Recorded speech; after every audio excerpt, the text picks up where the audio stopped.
Bienvenue, aujourd'hui on va parler de la mécanique d'art, on va commencer selon 3 thématiques avec chaque fois des guests différents en fonction des thématiques. Première thématique, c'est tout simplement une question de définition, qu'entend-on par la mécanique d'art? Deuxième thématique, c'est comment est-ce qu'on collabore entre des maisons de luxe et les artisans qui pratiquent la mécanique d'art. Et troisièmement, naturellement, c'est de discuter du futur de la mécanique d'art.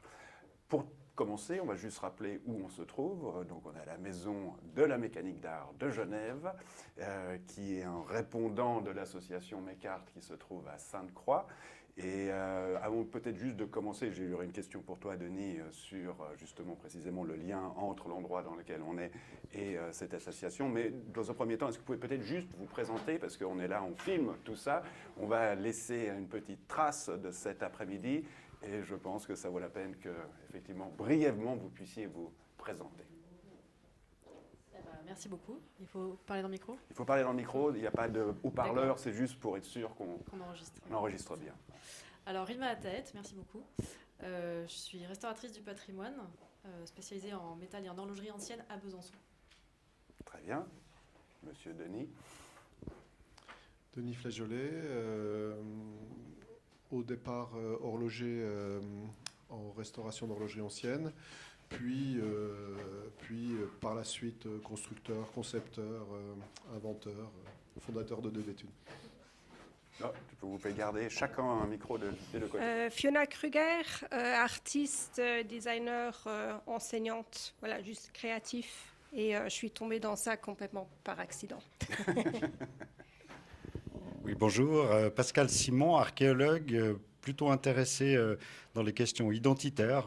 Comment est-ce qu'une société se définit par elle-même, notamment, évidemment, dans le cadre de l'archéologie, sa production matérielle. Donc ça touche un petit peu ce dont on va parler aujourd'hui. Très bien. Donc avant de plonger dans cette première thématique, Denis, encore une fois, est-ce que tu peux nous rappeler un petit peu Alors, je vais commencer par le début. Ça remonte à, en fait, le nom mécanique d'art est assez récent. En fait, c'est une somme de choses, d'artisanat et d'art qui se regroupaient à un moment donné, donc depuis des temps très anciens, depuis l'Antiquité, et à un moment donné, une équipe de Sainte-Croix a décidé de regrouper beaucoup de matériel, de choses, parce que beaucoup de choses s'étaient passées sur Sainte-Croix, que ce soit les boîtes à musique, les oiseaux chanteurs, après les automates, et ainsi de suite. Et ils ont décidé de fonder le Centre international de la mécanique d'art. C'est comme ça qu'en fait ce nom est apparu, et c'est pas très ancien, ça a une petite quarantaine d'années. Voilà. Et donc depuis, les artisans à Sainte-Croix qui font ce travail-là, comme François, comme différents artisans de Sainte-Croix, se dénomment soit horloger, soit mécanicien d'art. Et il y a une toute petite dizaine d'années, on s'est retrouvés entre artisans à Sainte-Croix. François était un des premiers, avec moi, avec d'autres, Dominique Mouret et d'autres. On s'est dit, mais ça serait bien de se regrouper et de maintenir ces savoir-faire, parce que ça regroupe beaucoup de savoir-faire, mais qui sont très proches l'un de l'autre. Et donc de mieux définir et surtout de prendre plus de temps à organiser tout ça, et de dire que ça serait bien de faire une formation.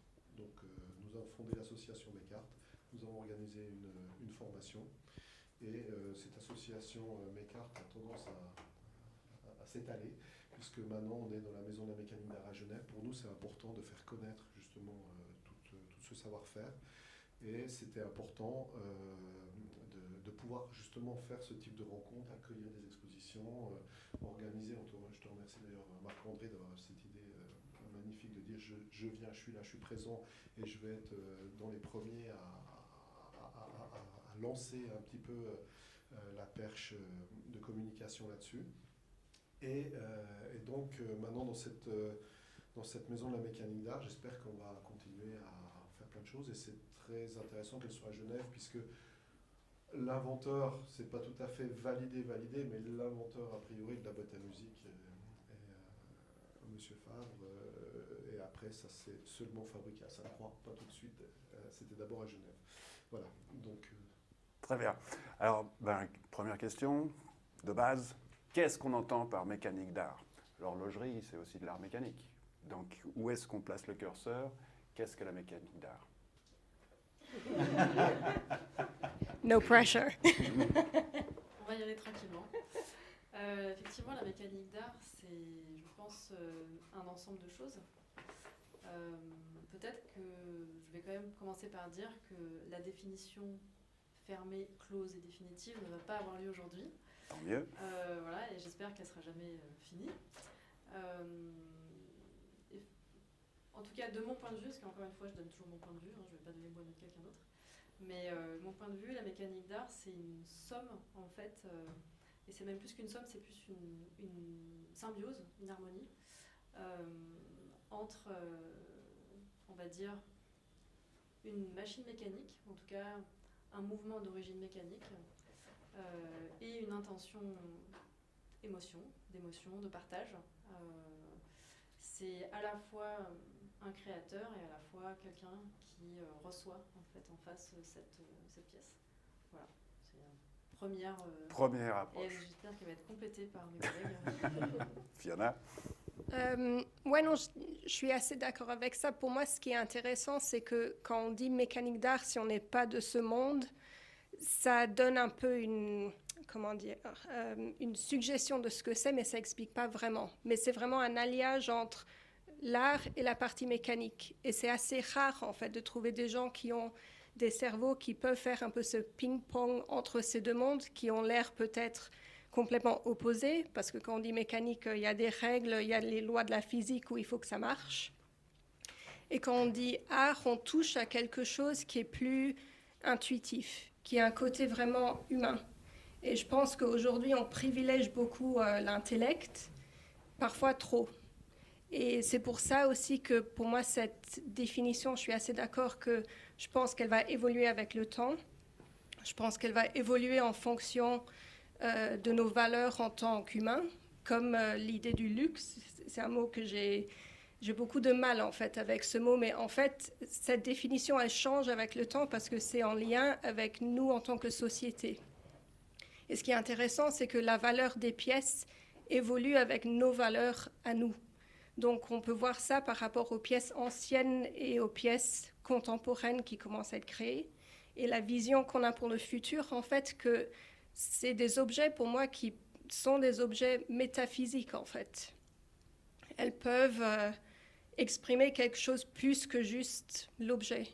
Donc il y a tous ces éléments qui peuvent paraître un peu des grosses idées un peu nébuleuses comme ça, mais c'est quelque chose qui est très rare. Il y a aussi un peu du concret, on voit quand quelque chose est bien fait. Parfois l'art, juste en soi, ça peut être très très subjectif, mais ici on est confronté à ce côté humain, mais le côté que il faut que ça marche. Il faut que quand on réarme la montre, elle doit marcher.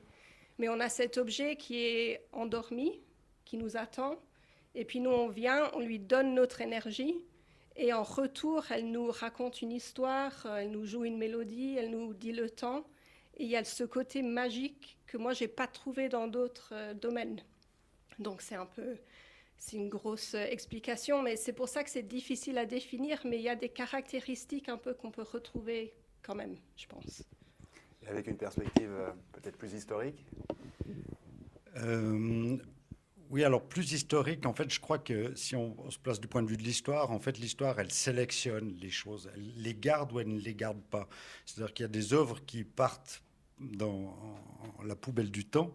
Et ce qui fait la sélection, c'est une grande partie le hasard de l'histoire, mais c'est aussi, en fait, parce que certaines personnes ont choisi de préserver certaines choses, quoi, et de les transmettre aux générations futures, pour des raisons qui nous échappent la plupart du temps, mais qui sont issues en fait d'une volonté en fait de transmettre quelque chose qui a de la valeur, quoi. Et pour rebondir en fait ce que tu disais, je pense qu'il y a deux façons de définir en fait la mécanique d'art. C'est d'une part du point de vue du créateur, celui qui crée l'objet, qui veut émettre une intention, un discours, et celui qui la reçoit. Et ces deux choses-là coïncident pas forcément. Donc je crois qu'on aura énormément de peine à définir la mécanique d'art comme un absolu. Ce sera toujours de la part du créateur une intention particulière, quelque chose dans laquelle il est absolument persuadé qu'il fait de l'art, et ce qui ne veut pas du tout dire que l'histoire sélectionnera ça comme de l'art, c'est-à-dire que le public pourra déterminer d'une manière ou d'une autre que ça a une certaine valeur et qu'il va le transmettre. Et donc je pense qu'une définition de la mécanique d'art va être très très compliquée, et je crois que c'est surtout la façon dont on en parle, la façon dont on exprime son émotion à la fois en tant que créateur ou comme public, en fait, qu'on définit son propre niveau de mécanique d'art. Je crois qu'il faudrait se limiter à ça. J'ai posé la question une fois à un ingénieur de chez Ferrari qui construit des moteurs Ferrari à la pointe de la pointe. Pour lui, il est absolument convaincu de faire de la mécanique d'art. Il n'y a pas de discussion pour lui. Pour nous, ça pose un certain problème. Un outil mécanique, alors après, on pourra dire ce que n'est pas la mécanique d'art, peut-être, mais jusqu'à ce stade, je crois que cet exemple montre simplement qu'une définition absolue et définitive de la mécanique d'art il va poser d'énormes problèmes parce qu'en fait, ça revient à définir ce que c'est l'art. Et ça, je crois qu'on n'est pas sorti de l'auberge. Oui, justement, alors ça me permet de rebondir là-dessus. Est-ce que, par exemple, une œuvre de Tinguely pourrait être associée à de la mécanique d'art? Ouais, j'allais justement revenir sur ça parce que c'est intéressant. Lui, il a les pieds un peu dans les deux. Ouais, je sais pas. Denis? Elle est conclue. J'adore Tinguely.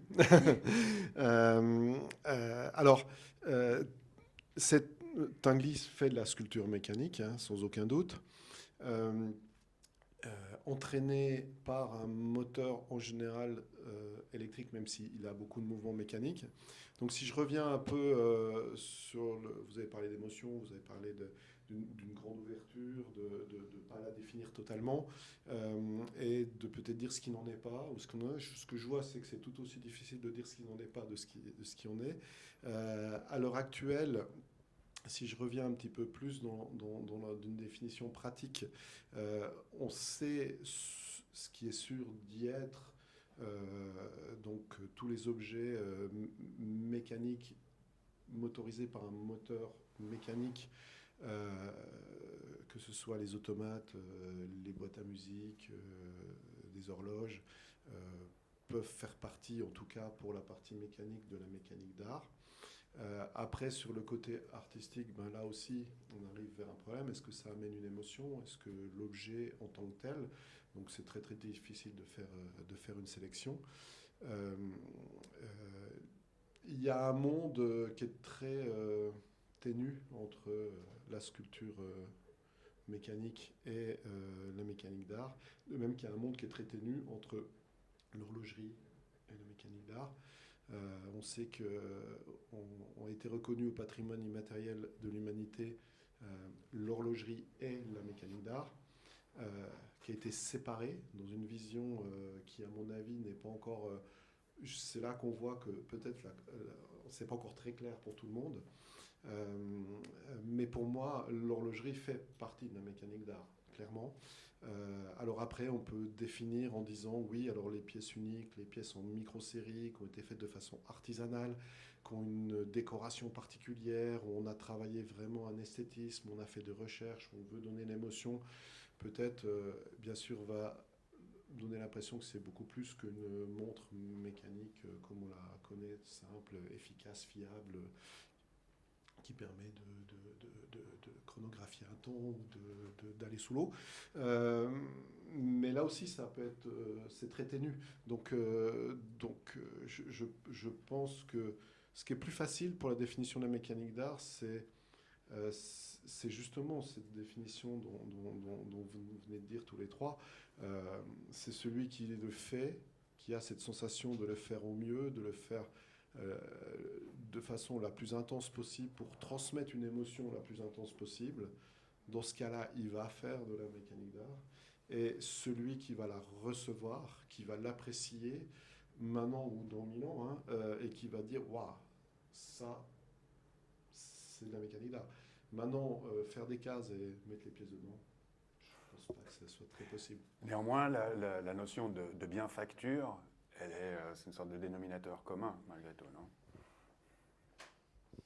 Oui, alors moi je vais parler vraiment en tant que vision de restauratrice, c'est-à-dire que je vois les objets du passé qui ont traversé, qui ont été sélectionnés.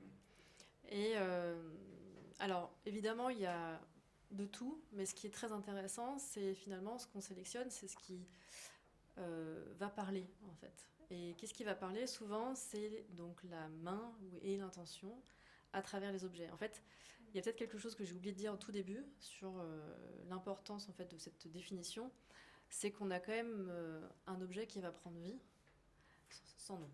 Et ça, c'est important quand même de dire aussi que la mécanique d'art, c'est un mouvement, c'est une pièce de vie, en fait. Voilà, c'est quelque chose qui est détaché de nous, mais qui vient de nous. Hein. C'est vraiment quelque chose qui... Je ne sais pas si j'arrive à m'exprimer clairement, mais la notion de magie, elle est importante. C'est-à-dire qu'elle est presque cruciale, finalement, parce que si la magie n'opère pas, on peut faire de la mécanique, enfin voilà, je sais pas, une roue qui tourne, une voiture par exemple, c'est très beau, c'est mécanique. C'est autonome, mais il n'y a peut-être plus la magie, en tout cas à une époque peut-être, mais aujourd'hui beaucoup moins. Voilà, donc ça c'est vraiment, et effectivement, sur la question de... que j'ai perdu, sur la qualité, voilà. En fait, la qualité est importante sur plusieurs plans. Il y a la qualité qui est indéniable, qui est une qualité émotionnelle et esthétique, et c'est là où en fait on définit la très haute horlogerie aussi. Et c'est pour ça qu'elle a été classée au patrimoine immatériel de l'humanité. C'est cette alliance entre esthétique et mécanique qui est unique au monde, en termes de métier, hein, je parle. Et d'un point de vue conservation, bien connaître ces matériaux, bien les sélectionner, bien les travailler, faire en sorte qu'ils fonctionnent ensemble, parce que ça c'est encore une autre strate. Ça permet vraiment, véritablement aussi d'être sur la notion de qualité, en tout cas, d'être sur une notion de transmission possible. C'est-à-dire qu'on essaye de prolonger la vie de cette pièce qui d'ailleurs vit sans nous déjà une première fois, et de lui insuffler aussi une matérialité qui va pouvoir en fait continuer à transmettre au-delà du vécu du simple artiste qui l'a créé. Voilà. Ça, je trouve que c'est important. J'ai l'impression qu'on se rapproche d'une définition, hein, gentiment. Est-ce qu'on peut, est-ce que vous pouvez évoquer éventuellement des pièces qui datent d'il y a peut-être plusieurs centaines d'années, voire des millénaires, ou qui sait, qui illustrent cette mécanique d'art? Une approche antique, on va dire. Ouais.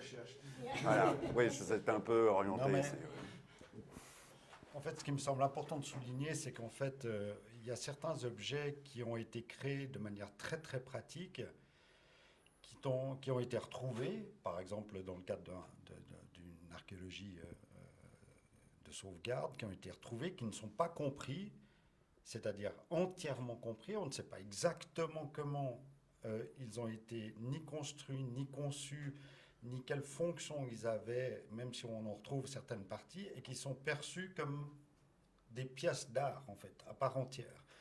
Je donnerai un autre exemple. Il y a des pièces qui ont été produites en très très grande quantité dans l'Antiquité. Par exemple, je cite l'Antiquité, mais je pense qu'il y a plein d'autres périodes là qui peuvent exprimer ce genre de choses-là, qui ont été produites en très grande quantité, c'est-à-dire à un niveau industriel, qui ont été perdues en immense majorité, mais dans certains exemples continuent d'exister, qui sont pour nous en fait des pièces d'art, quoi.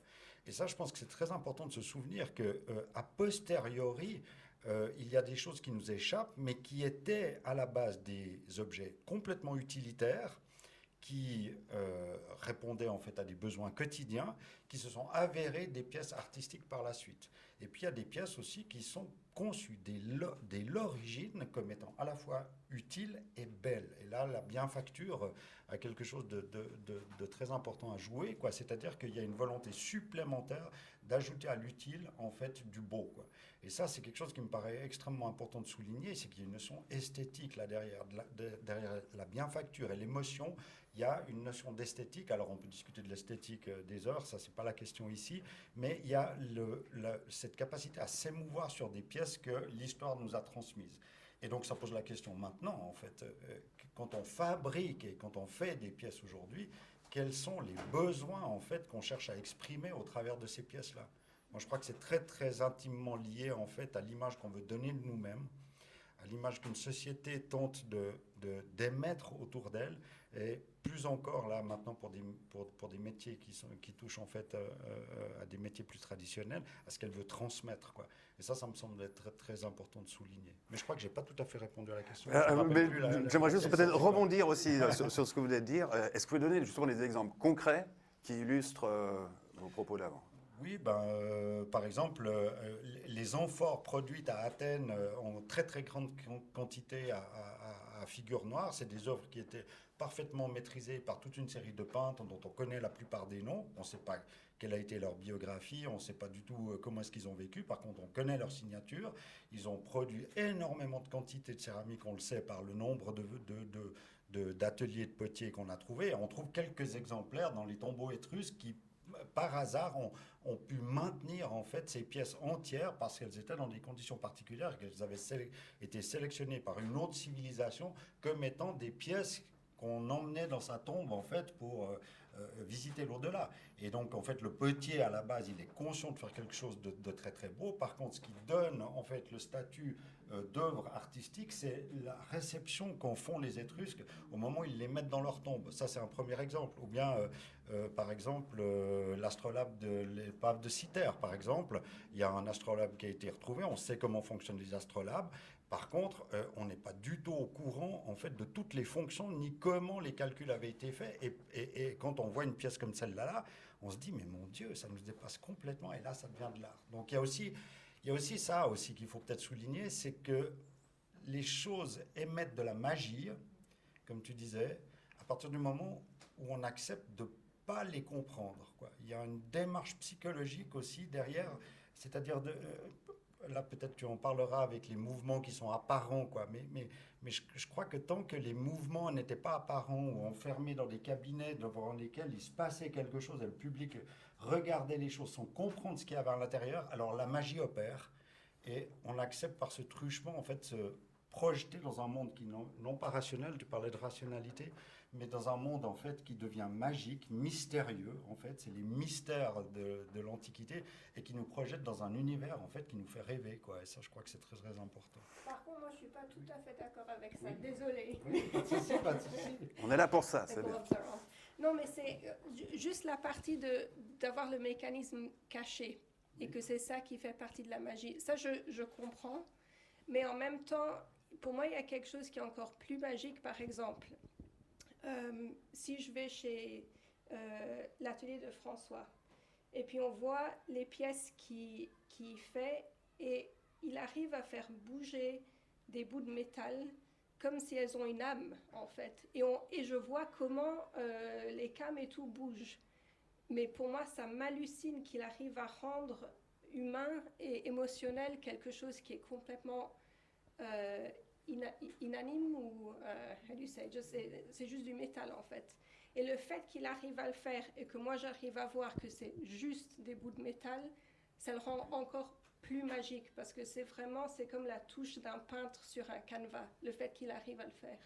Parce que si lui fait une came et quelqu'un d'autre en fait une autre, même si la forme est grosso modo la même, il y a des subtilités dedans et c'est la touche de l'artiste en fait. Donc je suis d'accord que parfois révéler l'astuce d'un magicien, ça peut casser un peu ça, l'illusion, mais il y a des incidences comme ça où en fait tu vois tout et même en le voyant, tu es encore plus surprise que ça te touche à ce point-là. Après tout le reste, je suis tout à fait d'accord. Je rejoins un petit peu Fiona, même si j'aime faire un peu de magie avec la mécanique. C'est vrai que ça...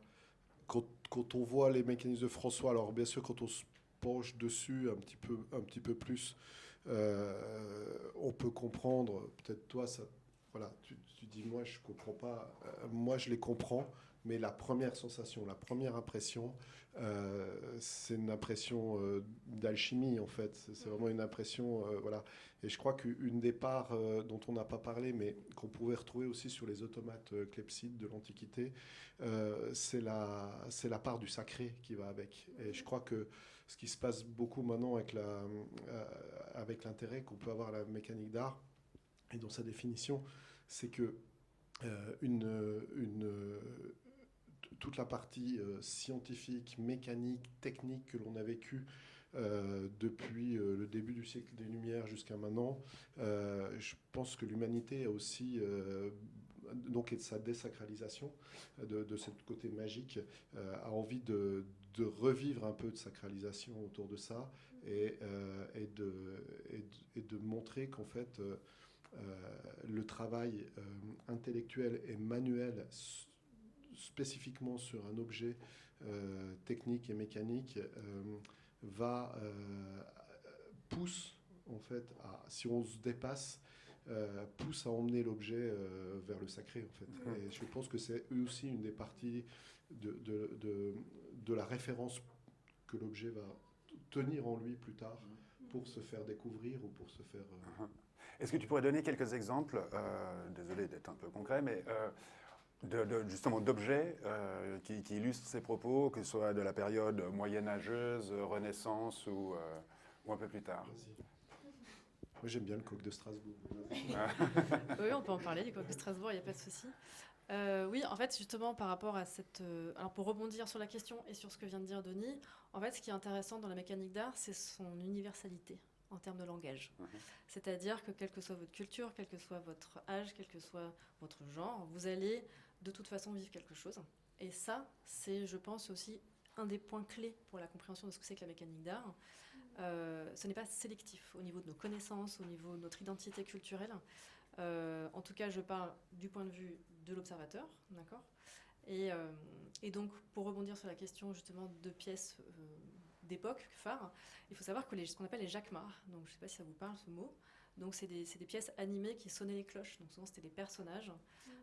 C'est probablement, on va dire, les premiers automates, à mon avis, qui ont été observés par, on va dire, des grandes communautés dans des villes. Et donc, pourquoi est-ce qu'on prend un jacquemart, pourquoi est-ce qu'on prend un personnage pour sonner une cloche alors qu'on a un marteau en fait, hein? Pourquoi est-ce qu'on personnifie cette frappe? En fait, cette frappe, il faut savoir qu'à l'origine, il y avait un sonneur. Un sonneur, c'est quelqu'un qui tire la corde pour sonner la cloche quand même. Donc il y avait un métier derrière. Et en fait, cette personne est très importante dans la communauté. Le sonneur est important, il vit dans le clocher souvent. Il a son petit appartement. Ça ne devait pas être des conditions faciles. Mais en fait, tout le monde savait qui c'était. Et je pense que voilà, il y a quand même quelque chose de très commun à tout le monde sur le fait d'avoir un jacquemart qui sonne l'heure, ou autre chose d'ailleurs, à toute une communauté. Et ça aussi, cette notion de collectif, c'est-à-dire qu'on a une pièce, mais on peut tous la recevoir. Et quel que soit en fait notre degré de compréhension de cette pièce-là. Donc voilà. Et effectivement, on parlait du coq. On parle du coq, c'est soi-disant un des plus vieilles automates d'Europe. En tout cas, c'est un coq articulé qui se trouve... Alors aujourd'hui, ce n'est pas la version d'origine, mais vous pouvez la trouver au musée d'histoire de Strasbourg. C'est un coq qui sonne en fait à l'heure vraie, au midi vrai, en fait, donc tous les jours, en haut de l'horloge astronomique de la cathédrale de Strasbourg, qui est aussi une des plus anciennes horloges astronomiques connues. Il y a eu plusieurs versions, enfin voilà. Donc, et la dernière date du 19e siècle. Et ce coq chante toujours. Voilà. Donc comme quoi, en fait, on a aussi toujours cette idée de son, parce qu'on n'en parle pas beaucoup là, de la musique et du son, mais ça fait partie aussi de cette mécanique d'art. Et pour revenir sur Tinguely, et j'ai envie de rajouter Niki de Saint-Phal, et vous savez qu'un des plus grands musées d'art moderne au monde a devant lui en fait quand même un bassin de 16 sculptures animées qui font le ravissement en fait de tout le monde. Et qui viennent juste d'être restaurés pour perdurer justement dans leurs propos. Il faut savoir aussi qu'il y avait un lien avec, c'est la fontaine Stravinsky, il y a un lien avec l'IRCAM, donc ce centre de musique contemporaine qui est installé justement juste à côté, qui est à l'origine de ce projet, en fait, de cette fontaine. Donc comme quoi, en fait, il y a aussi une transversalité dans les arts avec la mécanique d'art. Et ça, c'est aussi un des points clés, je pense, de compréhension. Voilà, je sais pas si... Non, c'est très intéressant, très bien. Pour revenir juste à l'horlogerie, je veux dire, le développement et la base de l'horlogerie, il y a une dimension scientifique qui est quand même très importante, avec des mathématiciens qui se sont posé la question sur justement ce développement. Est-ce qu'au niveau de la mécanique d'art, il y a aussi des grands penseurs comme ça qui ont participé à son développement? Oui, en premier lieu, on va penser à Vaucanson, qui était aussi intéressé par les machines mécaniques que la reproduction en fait d'automates animalières ou humaines, et donc je pense que c'est un besoin depuis l'Antiquité. On a retrouvé des automates aussi dans l'Antiquité animés par l'eau, de représenter, de refaire une représentation de la nature.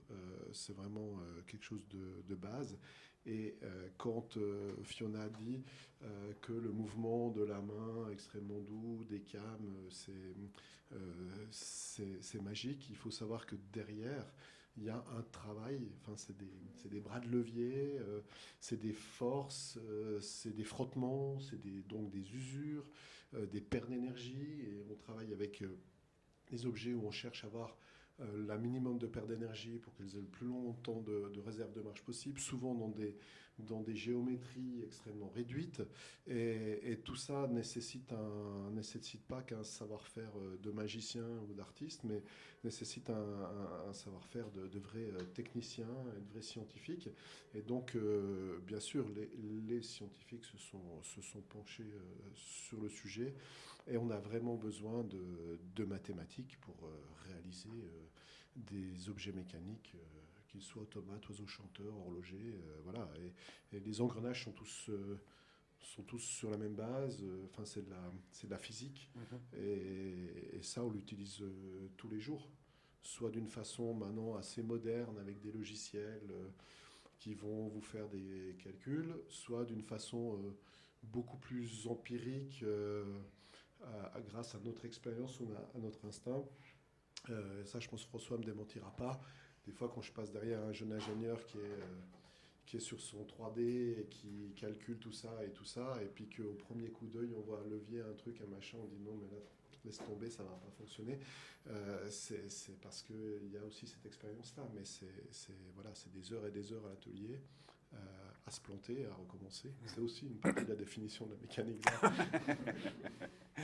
Pour revenir sur la dimension émotionnelle, c'est quelque chose je me suis toujours posé la question, est-ce qu'il y a des traces de ce que les gens ont ressenti en étant confrontés, par exemple, à des automates au XVIIIe, XIXe siècle, l'effet, quelque part, waouh, que ça devait avoir à cette époque-là, ou que ce soit une tabatière ou des oiseaux chanteurs, je ne sais pas, mais est-ce qu'il y a des traces de gens qui évoquent ce que cela leur a procuré?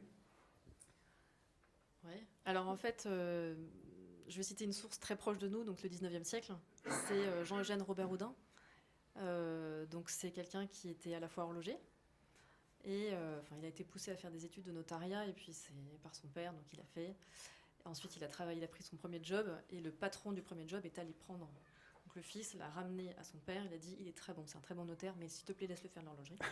Et donc voilà, donc en fait on s'est retrouvé grâce à cet homme-là avec un horloger vraiment de spectaculaire, qui était aussi un inventeur, hein, en fait encore dans cette veine d'être autant scientifique que mathématicien, que horloger, que prestidigitateur, et qui a créé en fait des salons qui étaient destinés aux bourgeois en fait de l'époque, pour pouvoir en fait épater la galerie avec des tours de magie, et souvent il y avait des automates. Et donc voilà, donc en fait on a des traces sur ces soirées mondaines en vase clos, hein, vraiment c'était où il y avait une expérience qui était vécue avec un objet, plusieurs objets évidemment. C'est tout ça, c'est le père de la magie moderne, c'est-à-dire que c'est qui est le fils, le premier fils, c'est Georges Méliès. Voilà, et ensuite c'est le cinéma, la magie moderne comme on la voit aujourd'hui, de spectacle, on entend parler beaucoup de magie aujourd'hui. Donc voilà, donc du coup comme quoi la mécanique d'art est à l'origine de beaucoup de choses dans nos vies, et elle est partout. C'est juste qu'on l'a pas nommée en fait. Voilà, on parlait justement tout à l'heure de nommer les choses, de donner une définition, mais en fait donner une définition fait partie en fait des besoins aujourd'hui de la mécanique d'art, pour pouvoir justement alimenter un débat et aussi inviter à la création. Voilà, parce qu'en fait, finalement, c'est un champ des possibles, la mécanique d'art. L'horlogerie, c'est une sœur très technique, très très technique. Et en fait, elles n'ont pas du tout les mêmes objectifs. Et justement, elles peuvent tout à fait cohabiter. C'est absolument pas en fait un problème. Au contraire, c'est d'une richesse inouïe d'avoir ces deux branches en fait, ces deux sœurs qui peuvent vivre ensemble. Mais effectivement, il y a peut-être besoin aujourd'hui, je pense, de remettre de la mécanique d'art, de la magie, de l'universalité, de travail en commun aussi. Souvent sur les pièces de mécanique d'art, on le voit, il y a peut-être beaucoup de monde qui travaille ensemble. Voilà, je pense que c'est ça aussi. On a toujours vu, par exemple, je peux n'en citer qu'un autre exemple, un peu plus ancien, la joueuse de tympanon, c'est un ébéniste et un mécanicien d'art. C'est pas juste un mécanicien d'art. Donc en fait, il faut simplement s'intéresser à cette question-là, je pense, pour arriver à la définir aussi. Ça fait partie du processus, je pense. Voilà. Et quand on pense à certains automates, presque c'est à la base de la cybernétique telle qu'on la connaît aujourd'hui, quoi. Dernière question pour ce groupe, et revenir sur effectivement l'inscription au patrimoine de l'UNESCO. Qu'est-ce que ça a changé?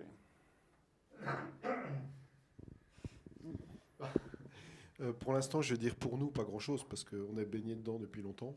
On bosse comme des fous depuis longtemps sur ce travail-là. Avant l'inscription, on était déjà sur un travail de sauvegarde, de recherche et de choses. Donc moi, ce qui m'intéresse, c'est pas ce que ça a changé pour l'instant. Ça met du temps à se mettre en route. C'est ce que ça va changer. Et je pense que là, il faut tous qu'on soit derrière pour que justement ça fasse évoluer, ça change quelque chose. Ce que l'on fait là, en fait, on fait partie maintenant. Si je rappelle ce que c'est la reconnaissance de l'UNESCO au patrimoine immatériel, c'est simplement, en gros, à la fin, on vous reconnaît, donc on vous demande de sauver vos propres métiers. C'est pour ça qu'ils sont basés sur, au départ, les artisans. Nous avons été sollicités très très tôt pour justement défendre ça. Donc en fait, c'est juste reconnu maintenant qu'on doit sauver nos métiers. Et voilà, donc juste en 2 mots pour que tout le monde soit au courant, il y a une association qui va se former d'ici très peu de temps, avant la fin de l'année, qui est le 6 décembre, qui est censée justement pourvoir à l'aide de cette sauvegarde. Donc aider justement les associations, les artisans, les écoles, enfin tous les gens qui cherchent à maintenir ces savoir-faire, à les faire évoluer, à les faire perdurer. Donc voilà où on en est maintenant. Mais c'est sûr que pour l'instant, ça n'a pas encore beaucoup changé, mais ça fait que 2 ans. Et c'est vraiment pas beaucoup de temps. Je pense que c'est quelque chose qu'on évoquera aussi, enfin, par rapport à la troisième thématique sur le futur. Est-ce que quelqu'un veut rajouter quelque chose là-dessus? Pour moi, il y a toujours la question, parce qu'on peut un peu assumer que c'est important de sauvegarder ça. Et moi, en venant complètement de l'extérieur, enfin, je suis écossaise, j'ai fait les beaux-arts, absolument rien à voir avec ce monde. Et du coup, moi, j'assume pas que c'est important universellement, mais je me repose la question, pourquoi? Est-ce que quelqu'un d'autre s'intéresserait à ça? Et il y a des choses qui, pour moi, font partie de la culture de la mécanique d'art qui sont importantes et qui sont universelles, comme tu l'avais évoqué. Et cette notion de collaboration, c'est un peu une des parties les meilleures, en fait, de qui nous sommes en tant qu'espèce. Et c'est un peu une évidence quand on regarde des pièces que c'est pas quelqu'un qui travaille seul, ou s'il travaille seul, il est en collaboration avec des artistes qui sont venus avant lui. Donc pour moi, cette notion de sauvegarde, c'est pas important juste pour la nostalgie, mais c'est important parce que on oublie qu'on a besoin parfois de vrais objets pour un peu s'ancrer dans notre réalité. Et ces objets ont le potentiel de montrer qu'est-ce qu'on arrive à faire de mieux, non seulement émotionnellement en tant qu'humain, mais aussi, pour moi, c'est incroyable quand on voit un émailleur ou un guillocheur qui fait quelque chose d'extraordinaire. Ça nous élève quelque part de plus haut que ce qu'on pense qu'on est capable de faire. Donc c'est pour ça que c'est bien d'avoir des choses comme l'UNESCO, c'est un peu le côté administratif de la vraie vie qu'il faut avoir, mais c'est un peu une pièce du puzzle qu'on a besoin pour soutenir quelque chose parce que ça touche à tout ce qui est bon dans nous. Et tout ça, on retrouve dans tout ce qui est mécanique d'art.